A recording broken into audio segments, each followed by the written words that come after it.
further ado, we are here to celebrate and talk to Peggy Carlson. And Peggy, I feel like there are a lot of kind of entry points into your lives that people, different hats that you've worn that people have known you. But let's start early on. You've lived all over Alaska and beyond Alaska. Tell us a little bit about growing up in rural Alaska, as well as what the different places you've lived have taught you. Well, my folks came up here. My dad came up in '47, and he's a teacher, and worked out in southwest Alaska, that area, and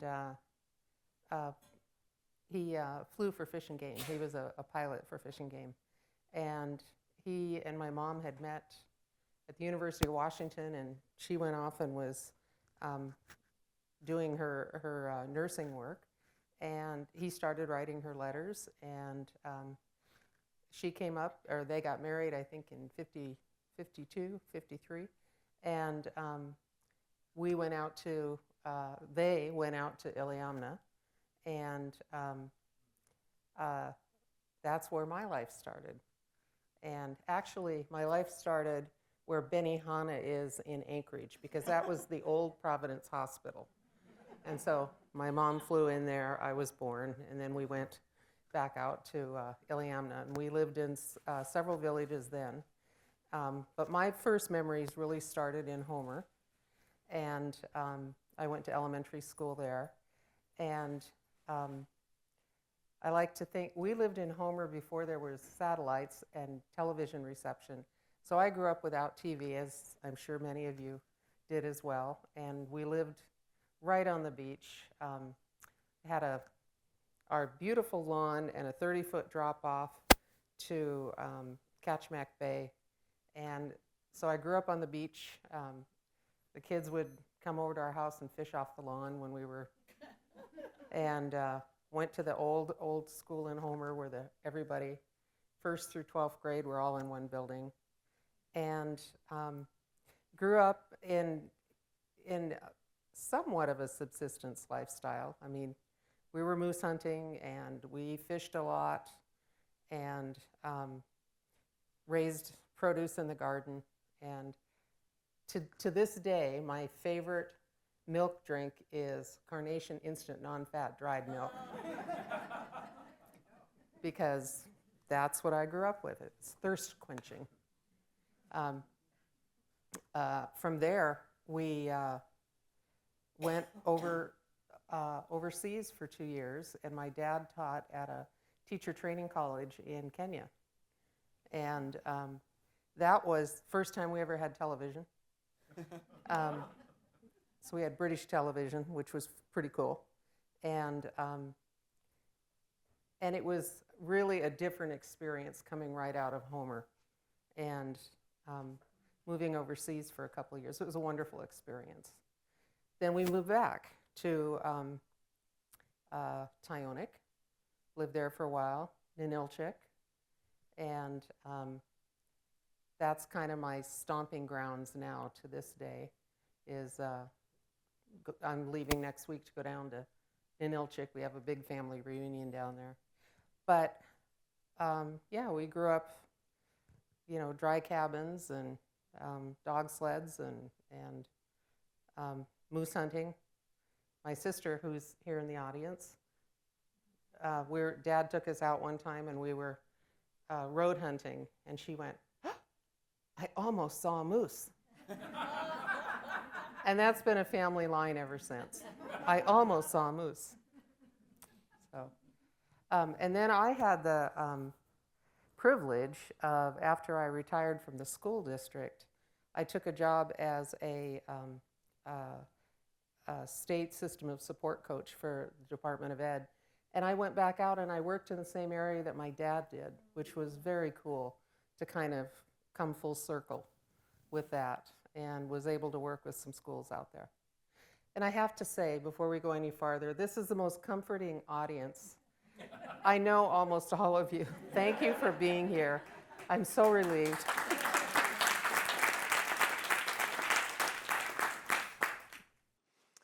When the Good Friday earthquake happened in 1964. You were in Homer. What was that experience like as a child in a coastal community? That was, to this day, if we had an earthquake here, I'd be the first one out the door. I'll tell you that right now. Get out of my way. It was indelible in my mind. I was 8 years old and outside playing with my little brother. And my dad had just left he was teaching in Homer at the time, and had left to go to a teacher conference in Kenai. And the earthquake started, it was 4.5 minutes, 9.2 to 9.3 on the Richter scale. Second largest one recorded ever in the world. I looked that up today just to make sure. And I grabbed onto we had an old Army Jeep, and I grabbed onto the bumper of the Jeep just to hang on to something. And my mom came out with my sister. They were in the house. And we were going up and down. She's, Peggy, get away from there. Get away from there. And you couldn't walk. We crawled to the middle of the driveway, and it just went on and on and on. And you just heard crash after crash inside the house.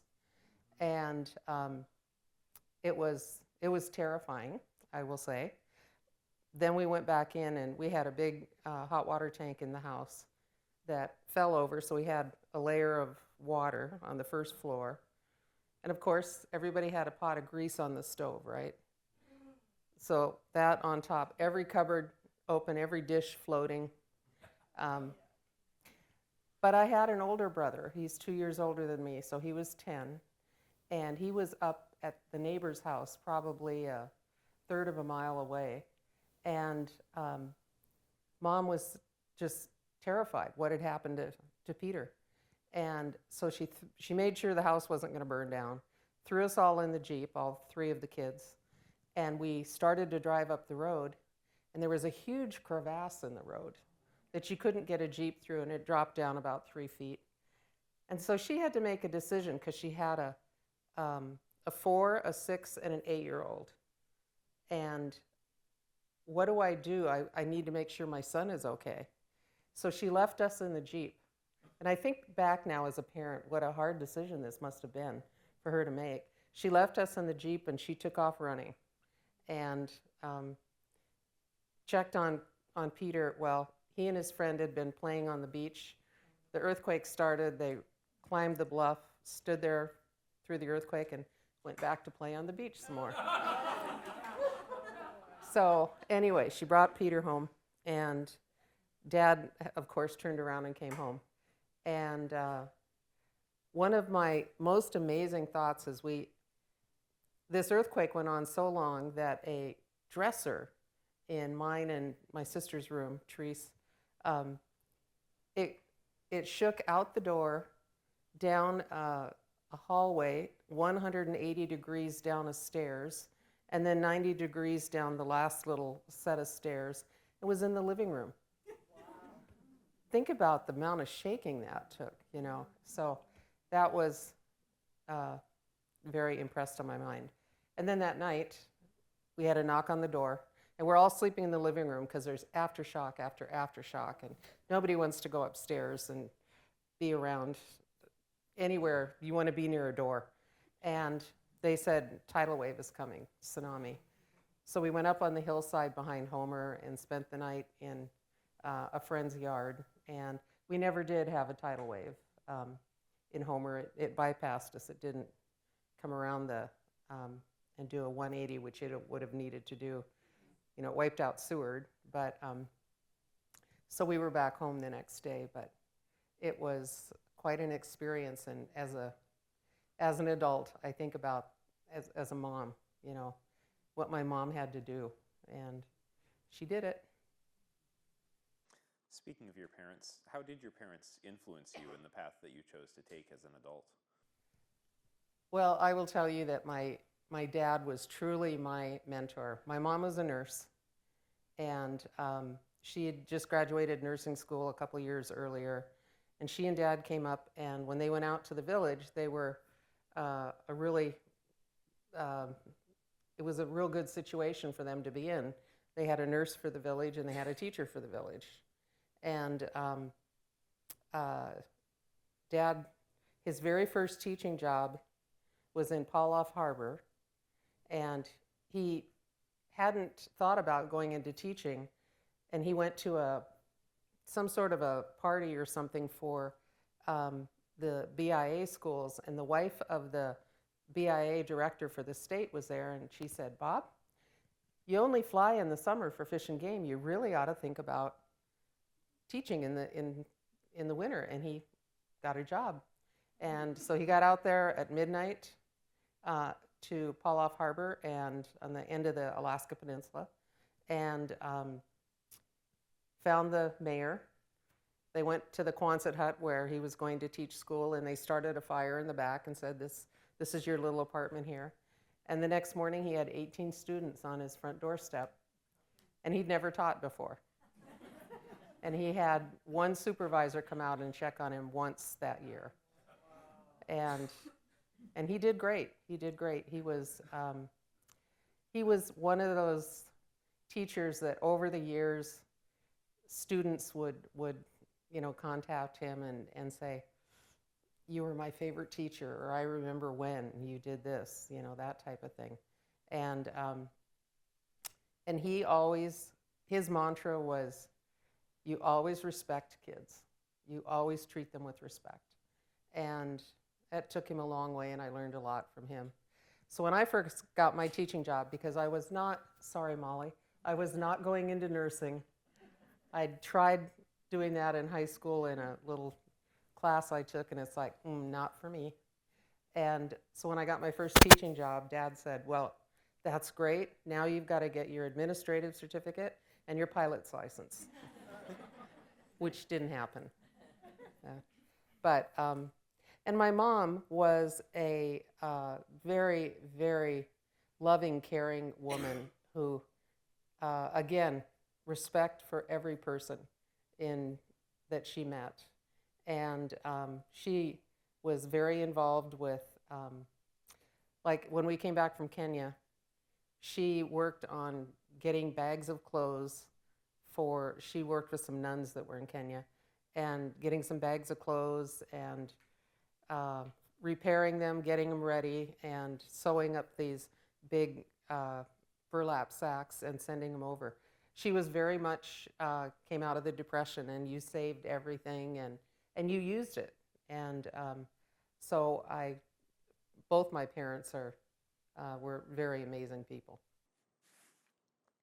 You've been in Fairbanks here since 1974, so that was the start of kind of the pipeline construction era. You kind of seems like you have a penchant for being in places at momentous times. What was it like to be living in Fairbanks at that time, and to move here at that time, and how have things changed for you and Fairbanks in the decades since? When I first came up here, I was 18 years old, going to the university, and didn't have a car, so I was kind of isolated on the campus. And I didn't see all of the hullabaloo going on downtown. It just wasn't too much a part of who I was. But every event that I could find to go to, a concert, a play, I went to, because there were very few of them. And nowadays, you're choosing on a Monday night, do I want to do this or do this or go here? There's more things than we can go to and experience all at once. But I remember when, oh yeah, we're so excited. There's going to be a concert at the Patty Center, and you'd get all excited about going to that. And we just don't have to worry about that anymore. It's really grown, and it's such an arts community. I sang with different groups around town for years and years and years, and there was always something to do. I do have this one memory of my first year there. It got really cold. We had many days of 40 below, and I was in my dorm room on the lower campus, and I actually had a wife of one of the airmen out at Eielson staying on the floor of our dorm because it was too cold for her to drive home. And I said, we had a class together, and I said, we can get a sleeping bag and some pads. And so we got that all settled out. And I looked out the window, and here was this entire platoon, that may not be the right word, of soldiers spread out running towards our building. And I was terrified. It's like we're being invaded. And I didn't know what had happened. And so come to find out, they were from Murphy Dome, the White Alice station I think it was a White Alice station that we had. They were coming in to play a basketball game, an intramural basketball game. Their bus broke down. It was 40 below. They were freezing. We were the closest building for them to come to. So we sheltered these guys. And here I was sure it was, some weird invasion from somewhere. I don't even want to say where, but that was my first time dealing with 40 below. You were an educator here in Fairbanks for 3.5 decades, including at Weller Elementary School, where I attended my K-6 years. What did you like best about teaching kids that age? Oh my gosh. I taught 4th and 5th grade and ended up with kindergartners. And people would say, what is your favorite age? It's whatever age I'm teaching. It just was. And I loved working with 5th graders and their writing skills and what we could do with that. I loved working with 4th graders because they were transitioning out of primary into, how do I deal with homework or doing things on my own or working in groups and things like that. And I loved kindergarten because they were such smart kids, and they were so fresh and new. And I noticed the difference between when I get to 5th grade, there would be like, oh yeah, I have to go to school. And and the kindergartners were, yay, it's Monday morning. Not all of them, but I just appreciated that. And I always enjoyed working with parents. That was a big part of who I felt needed to be included in the classroom. And my 5th graders, I took them camping for 3 days every year out at Twin Bears. And I hear there's a fire out there right now, Twin Bears fire. And, they were great kids to work with, and each of them had something special at that developmental age, and I really enjoyed it. I was going to ask about Twin Bears. By the way, the fire, fortunately, it looks like they've caught it. Last night at about 6 p.m., they sent a helitack and smoke jumper crew out there, and it's at about 2 acres, and it got some rain, so I think for right now the camp's okay. But it's still out there, and I have friends who will rent it out for their kids' birthday parties and things. So that was a formative memory for me in 5th grade. Was the long weekend visit to Twin Bears camp, and what was that like? It's only kind of in adulthood that I look back on that. And I was like, there were dozens upon dozens of us kids just running around with. There was supervision, but that's also a lot of kids to keep your eyes on. What was that like as an adult in charge of that situation? So we would take 50 kids, 2 classes at once, and we took them in the spring. So we had the year to prep them. And I'm a firm believer in that if you start out with a strategy with boundaries in your classroom, and the kids learn it, they're going to meet those and stay within those boundaries in most cases. And so we would, starting the second half of the year, we would meet for 15 minutes after lunchtime, and we'd sing camp songs with them, and got them all so that when we went out there, we had all these songs that we knew, and some of you are Twin Bears parents here, and recognize this. And And so the kids knew the parameters and met our expectations. I had a parent come out one night, because the second night was a parent night. First night, we wanted to get the kids calm and everything, and in their beds, make sure they're warm. I always told them that I would bedtime was 10 o'clock, and I want everybody to go get in their beds, and I'll come around in 20 minutes, and I'll bring extra blankets and extra sleeping bags if anybody's cold.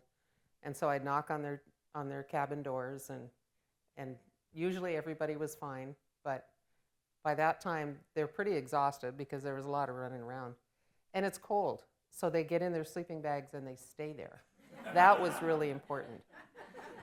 One year I took them in September thinking, oh, we'll do all this fall ecology stuff, and this is going to be great. Those kids hadn't built trust yet in the teacher, in the rest of their classrooms, and they were running underwear up the flagpole.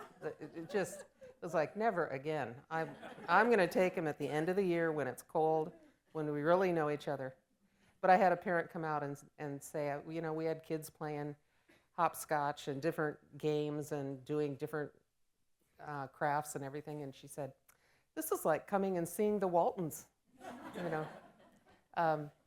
So I realized the timing was a big part of it. But I really enjoyed it, and the Weller PTA, I asked them if they would purchase a classroom set of snowshoes. Hopefully they still use those. I don't know if you used them. I don't know if I used that set, but I had my own, so it probably took them out there. So we'd take those out to Twin Bears, or we'd hike around the school, that type of thing.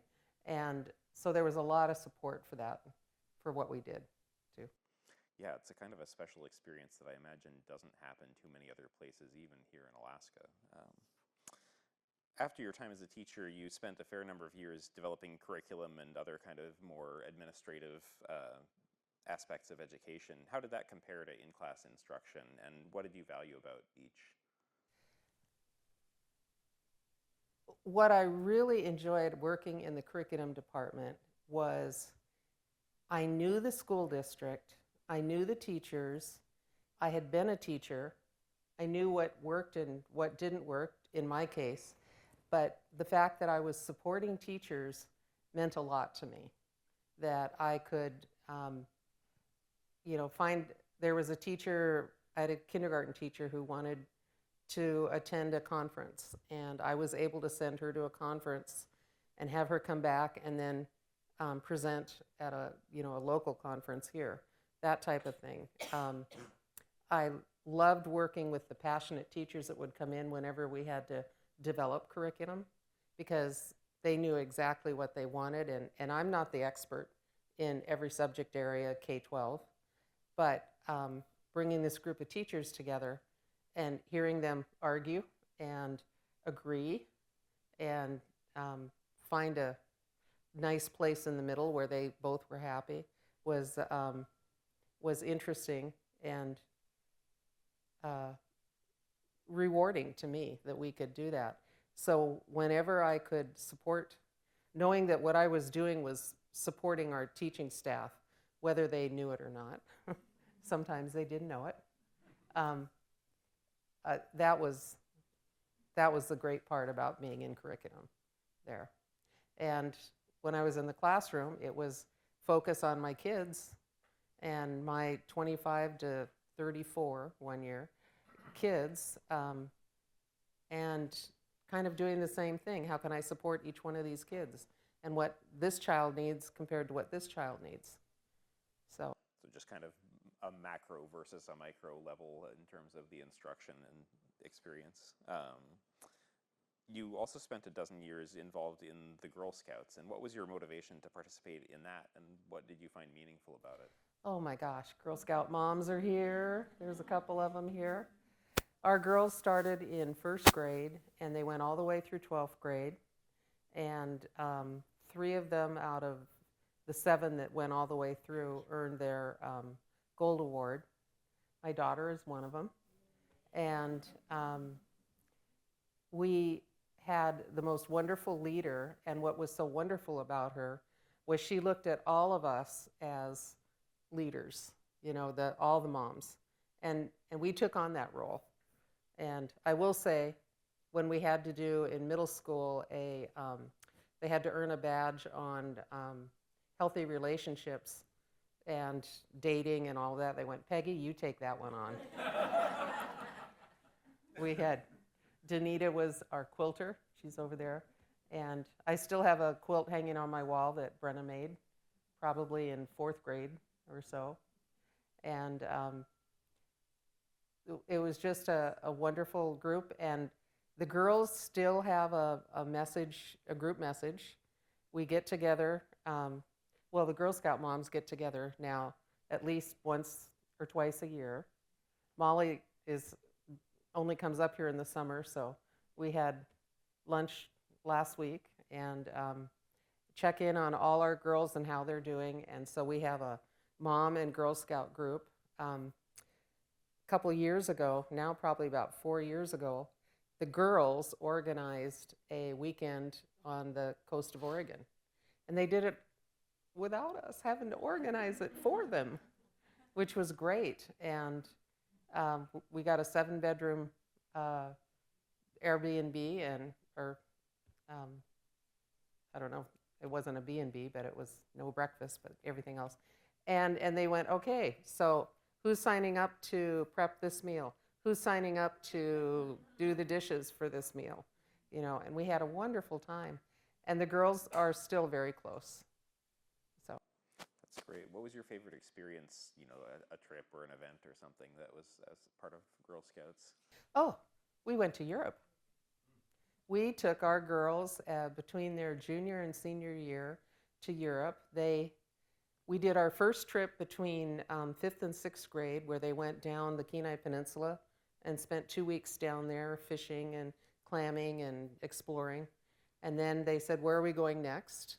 And we went to Georgia, which is where the founder of the Girl Scout lives, and we spent 2 weeks down there. We got in canoes, and we canoed a mile into the Okefenokee Swamp and spent the night there. I got stung by a scorpion. Thank you, a scorpion. And I got stung, and I asked our guides, I said, is this going to be lethal? And they said, we'll know in half an hour. So I wasn't allergic. But then they said, now where are we going? And they decided they wanted to go to Europe. And they raised, with some grants and a lot of hard work on their part, they raised $17,000, I believe. And we spent 3 weeks in Europe and started in Germany and went down to Italy, back up to Switzerland, where else? And then France. And the girls planned the entire trip. They decided, what are all the cities we want to go to? Okay, let's figure it out so we can do it in this week, you know, this time period. Each of the girls took a city, and they were responsible for where are we going to stay. They had to set it up. What are we going to do while we're there? What events are? And these girls are now all world travelers. And I just went along and, you know, okay, today we're doing this. You girls set this up, and it was wonderful. It was wonderful. You served as a mentor teacher, which seems like a strong testament to your value as an educator. What's most important to you in terms of maintaining a successful mentoring partnership, and what did you learn from the teachers who you've mentored? I learned a lot because every teacher has amazing, amazing skills, and sometimes I would take one teacher's strategy that they were using and I would share it with another teacher across the district. I had 18 teachers the year I did that. What I found was their first biggest need was, how do I manage my classroom? And management and classroom discipline. And those were strengths of mine to share with them. And I really enjoyed being able to help see a classroom where the teacher was not trying to do a great lesson that they developed, but the kids weren't responding, and how do we get all those kids to come together and respond in that lesson. I had a classroom management system of money in my classroom. It was called Mysticetes money. And a Mysticetes is now I don't even remember if it's a toothed whale or a non-toothed whale. It's a type of whale, because that was our class, or our school mascot. Thank you. And so my kids all had jobs in the classroom, and they got money if they did their job at the end of the week. And they also had a bank partner who had to write a check for them to put in their bank. And if they needed something, a pencil or whatever, they had to pay me a Mysticetes buck, you know. Oh, well, I'm not giving up my money. I'll make sure I have a pencil. And I would award these by individuals, by tables, by classroom, depending on, you know, what the situation is, where I needed to guide these kids to change their behavior or whatever. And then twice a year we would have an auction. And I would collect all kinds of stuff for the auction, Beanie Babies, and the kids would, you know, spend $120 on a Beanie Baby. But it worked, and it was a real simple system, and I got a lot of math in there at the same time. So, and depending on the teacher, you know, I'd say, here's something you can try, and I can help you set it up. And so it was definitely a learning situation for me every time. And I hope it was a learning situation for all the folks that I worked with. For those keeping score at home, Mysticetes is toothed whales. Toothed, thank you. Masto, like mastodon, masticate, you know, the Latin root. And then Cetes is cetacean, like whale. He went to Weller. I did. Weller Whales. Speaking of mentors, you mentioned a mentor you yourself had as a teacher, Jane Belkey. What did she teach you, and what made her valuable as a mentor for you? Oh, Jane Belkey. And I see some people nodding their heads here. She and I taught 5th grade together. And she was very much into science. And that was not my strength when I started. It became more of a strength being around Jane. But she was one of the calmest, gentlest people that I know. And perfect example, we were out at Twin Bears, 50 kids. It's the morning we're leaving, or the afternoon we're leaving. And everybody's got jobs to do to clean up parts of the camp so that we leave it better than when we came. And I had this one young man who had difficulties, and his job was to sweep out an outhouse. And he refused to do it. And he locked himself in the outhouse and wouldn't come out. All the kids are on the bus, except my one student who's locked in the outhouse. And I'm starting to breathe really fast, and, you know, and I'm thinking, how are we going to do this? Somebody has to stay here with him. All these kids have to go back. And Jane says, let's take a walk around the lake, Peggy. And so we walked around the lake, and we talked it out and what we could do. And she had her administrative certificate, so she could technically stay with this particular student if need be. And she says, but let's just wait and see. And, you know, 10 minutes, kids are on the bus, they're fine, they're tired. And 10, 15 minutes, we walk around the lake, and the bathroom is swept clean, and he's on the bus. And it was just like, that's who Jane was, you know. And whereas I was a little more reactive. But yes, she was a great person to know and to share. You know, she would share everything she was doing.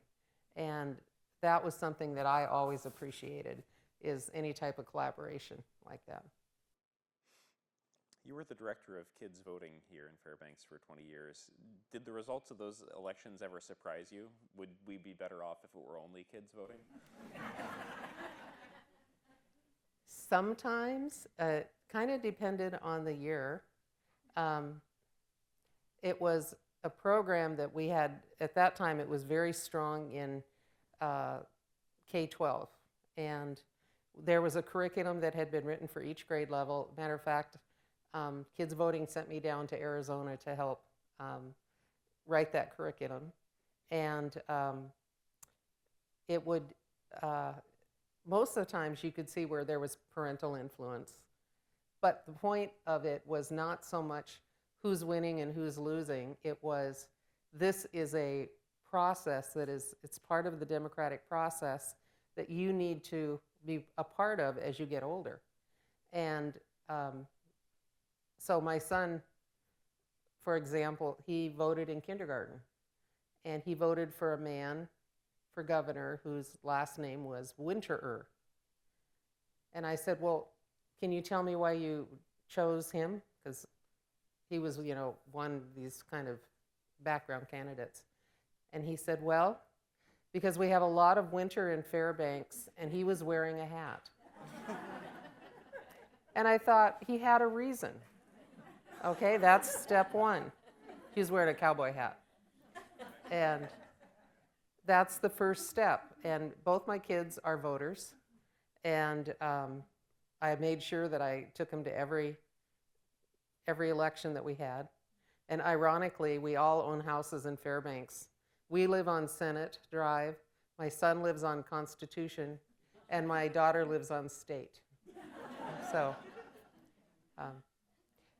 but it's, the program has changed over the years, and it's now more focused on the secondary group. But yeah, I really enjoyed that. And you know, we did some really great things. One of our projects, I did it at Weller because I was the liaison at Weller when I taught there, is I got all the classes to do cutout handprints in red, white, and blue.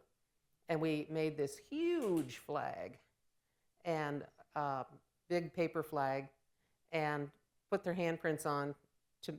They all put their name on them to make this huge flag. And the fifth graders, which are the ones that study the U.S. history, they got to do the stars and the, you know, they weren't doing the red and white stripes. They got everything else. And so when I moved down to the curriculum department, I thought, well, this would be a great project to do district-wide. Do you know how many handprints came in? We had the biggest flag. It filled one whole wall when you walk into the district office. We put it in the library first. And it was almost as big as the Bill Berry mural in the library. And it took us a long time to put it together. I only did it once.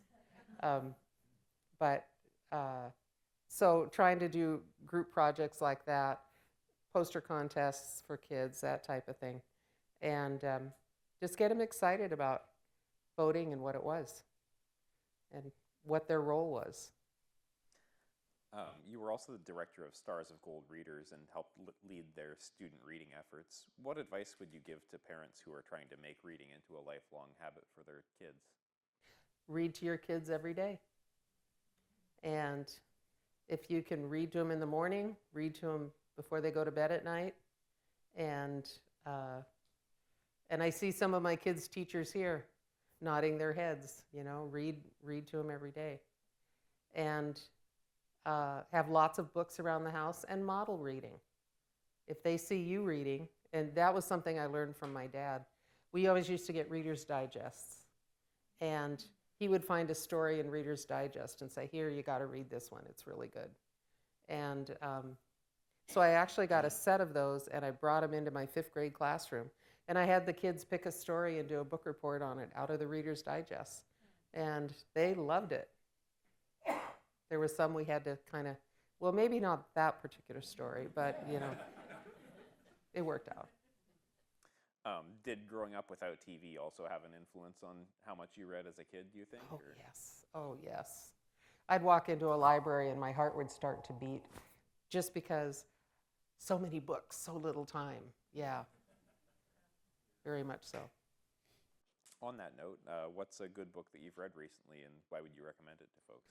I just read The Correspondent. And if you haven't read it, it is just a really fascinating book. The way it's written and how all these different parts in the story. It's this older woman's, all her correspondence. She doesn't like email. And every day she sits down at 10 o'clock or 3 days a week, I think, and writes letters. And she writes them to all these different organizations and groups and friends.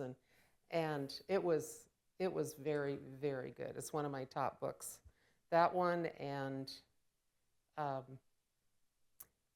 Theo of Golden, if you haven't read that one, another absolutely delightful book. My two top books of 2026.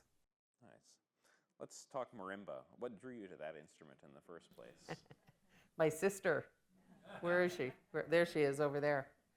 She had joined a marimba group in Anchorage, and that was just starting out.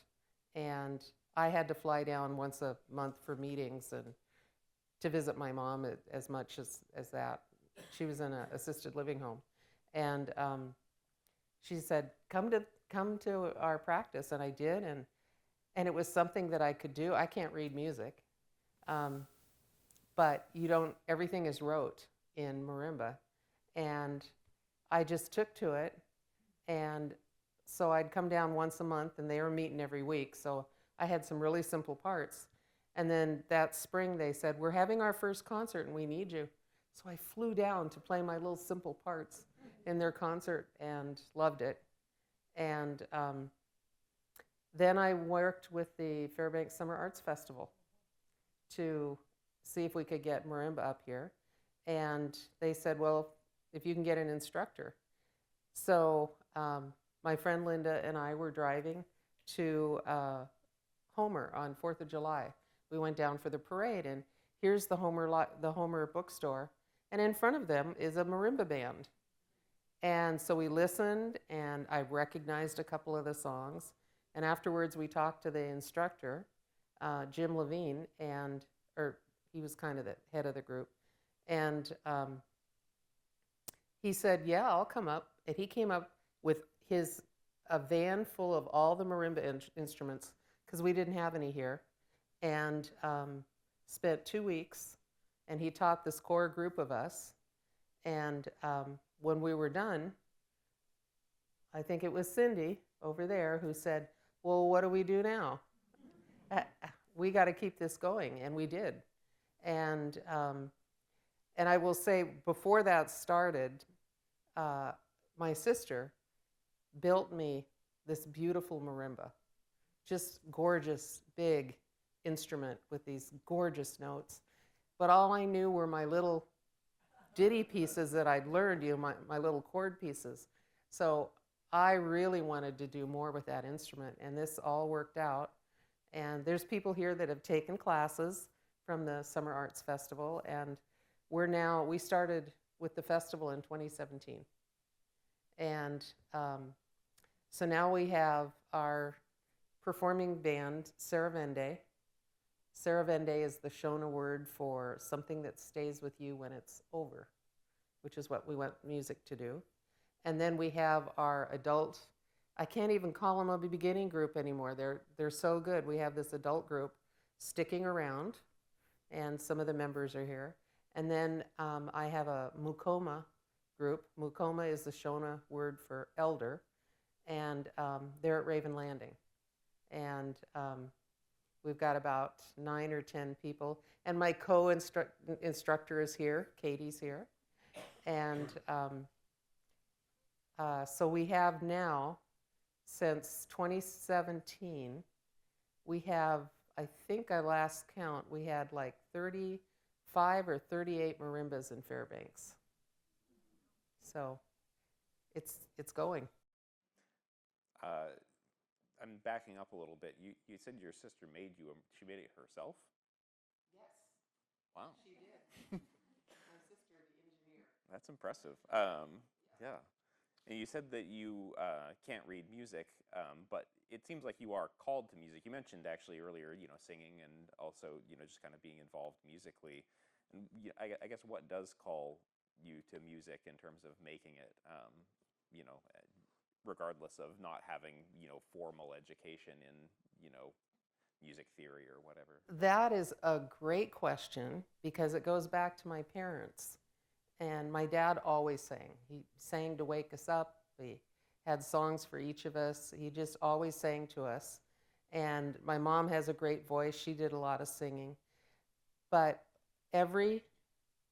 many Friday nights, we had another family that would come over. Bob Green, he used to be the superintendent of education for the state here. And the family would come over, and his wife, Josie, would play our piano, because none of us, I think I took like 6 weeks of lessons or something, and something happened. And, you know, I learned C, D, E, F, G, and about like that. But she would come over, and we would all stand around the piano on Friday nights and pull out books and sing song after song after song. And so I always grew up with music and singing, you know, in my early life like that. And then started in choirs in high school. And I always thought it was very cool because I have a pretty low voice. And when I was, my last 2 years of high school were in Kodiak, and they didn't have enough men in the choir, so I got to sing tenor. So much of your life seems like it's revolved around giving young people, and you know, now actually some older people, the skills that they need to succeed. What responsibility do you feel like we have, whether we're teachers or parents or just community members, to the next generations? We have a huge responsibility. First of all, there was just something that came through my feed about, I read it about an hour before I came here, of these kids that were teasing another kid in a park downtown.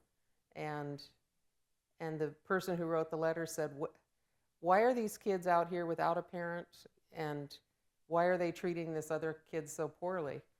So we have a responsibility there to show and build respect for everybody. And we have a responsibility with our kids' education. I mean, I'm a firm believer that it's a well-used phrase, but the parent is the first teacher of the kid, and it should be that way, not the teacher being the first teacher of that kid. And I think as classroom teachers, and there's a lot of you here, we see that difference in the kids that come into our classrooms. And so to me, a huge part of it is teaching respect, teaching responsibility. That's a big role. You do seem like an inveterate teacher. Like no matter what you do, somehow you become a teacher in that thing. I'm seeing some amused nods. I guess what is it that draws you to that as a sort of a vocation, like a calling? I don't know. I honestly, I've always been that way. My very first job, other than babysitting, I was a camp counselor, you know, when I was 15 and 16. And I just see there's so many opportunities to reach children in the simplest things that you do, you know, like making change in a grocery store or something like that, that we should be taking every one of those opportunities and using them to support the kids. You've dedicated a great deal of time to nonprofits and service organizations in the community. What made you choose the groups that you did in terms of where to spend your time and effort, and what about them matches with your values and makes their mission important to you? Well, I'm really involved with Stars of Gold Readers, which we've now had 7 years, I believe. And it's working with books and kids. And it's, you know, I always said when I grow up, I want to be a librarian. And I said that as a teacher. When I grow up, I want to be a librarian. And to be able to get books to kids that they get excited about gets me excited. And I have my little note here. I figured this out just again about an hour before I came here. Since 2022, in the last 4 years, Stars of Gold Readers has given away 30,000 books. 30,000. And along with that, we've put in 2,100 volunteer hours. So it's not just me. There's people here that are members of Stars of Gold Readers, and we're going to switch keys here when we're done here for picking up more books. And it's even summer sessions is part of this. The UAF summer sessions, Michelle Bartlett, I don't know if she's right there in back. Oh, there she is. You know, she said, Peggy, why don't you give books away at the Music in the Garden? And we've been doing that now. I believe this is probably our 4th year doing it. And last week we gave away 189 books. Thank you, Lisa. Lisa did that. And it's just, and that's just a part of what we do with that organization. And this is what I love about it, is it's spreading out in so many ways. And it's the size of our community that allows it to spread, where we all know each other. And I see people here that are connected to me and to others in a lot of different ways. And we have a kids literacy farmers market, and we do that the end of July. And we work with farmers in town or in the area, and they either donate or we get financial donations, which we're always looking for, by the way, financial donations to support the farmers. And we do this at the library, and the library invites all of these community organizations to come, and we usually have about 35 to 40 of them, and they each set up a table to share with the parents, here's what we can do, you know, how your family can take advantage of this, or how we can support you. And each table has a literacy activity for the kids, and it's usually something they can take with them. And once they do the activity, they get a little kindness coin, a little plastic coin in a little pouch. And at the end of their family going around and seeing all of these community booths, they can go and purchase fresh vegetables to take home. And sometimes we've had strawberries, we've had flowers, different kinds of flowers. It's just, so the kids walk out the end of July when parents are waiting for school to start. But school activities haven't started yet, and they walk out with a bag full of literacy activities and a bag full of vegetables. And one of the organizations that helps us with that is the College Rotary. And they're right back there. And they're amazing. They come in and they take over and take over the vegetable stand for us. And we usually have 600 or 700 people that come through in a 3-hour period. And so that is an offshoot of what Stars of Gold Readers does.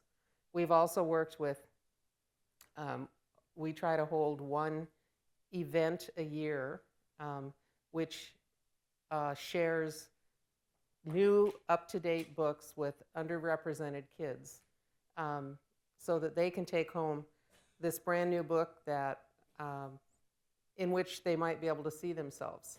And we have all kinds of activities for them to do for a couple hours. We feed them pizza, of course. And we've done a Alaska Native American night. We've done an LGBTQ plus night. And this year we did a, help me out here, what was it called? Families. Well, we had non-traditional families, but we had Every Family Counts, very good. And that was books about being raised by a grandparent, or having a parent in prison or in the military or being raised by two dads, all these different books, being raised by a foster family. And they've always been, the people that have come have been very appreciative and get these wonderful brand new books that might tell a story about a child in a foster family and what some of the struggles and what some of the successes were, things like that. So that's really close to my heart, the fact that we can get in and use literature to help kids. What in your life are you most proud of? My kids. I have to say, my son just became a smoke jumper this season. So he's out jumping fires right now. Some of his teachers are going, oh my gosh. Yeah. And my daughter, Brenna, is here. And she works for the Ninilchik IT. And it's so nice to have a tech person in the family. Let me tell you. Maybe your son's getting to visit Twin Bears Camp again. He's up on the Yukon right now by Rampart. What advice would you give a version of yourself who is just setting out in the world with the experience you have now?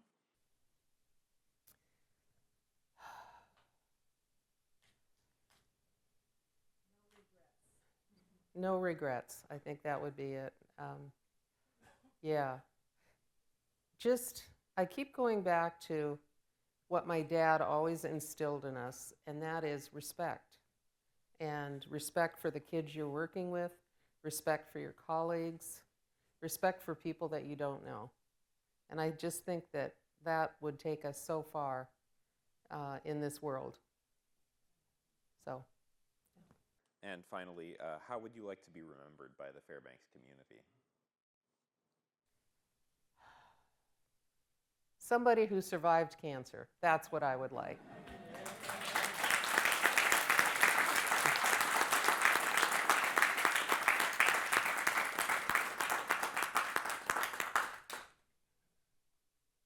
Thanks so much. Thanks so much for joining us. And Michelle, any last words from your part?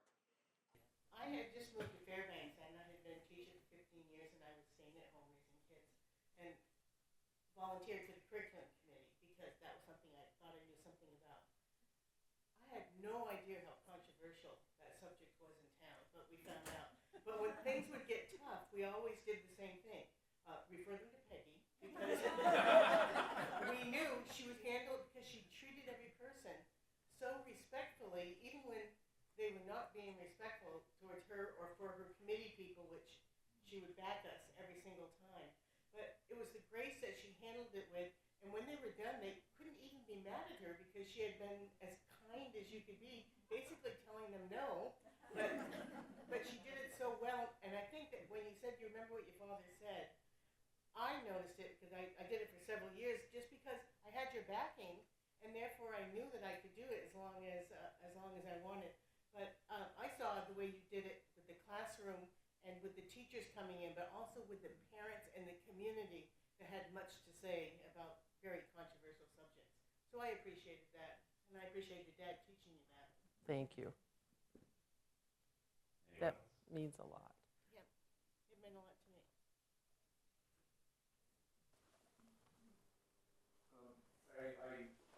This was a very inspirational thing because I don't see what you have been doing in my life because our kids are all grown and whatever.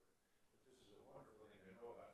But I'm worried in the future of the role of public education and the siege that it's under, and how what you have learned can be passed to the generation to, I don't know if I wanted to say defend the system in best you can, but what are we facing now that we haven't faced before? And how do we deal with it?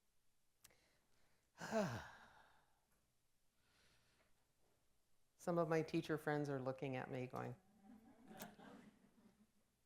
I'm going to jump in the one that I had to have a role in when I was the director of curriculum, which is assessment and testing kids and spending too much time on our testing as opposed to getting to know each individual child and what that individual child needs.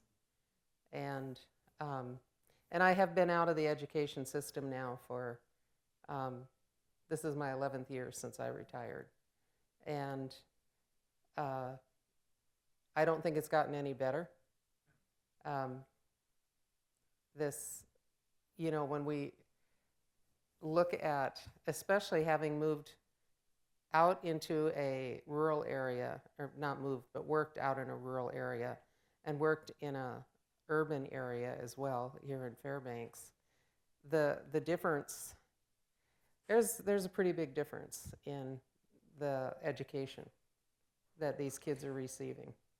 And it's not the kids' fault, and it's not the teacher's fault.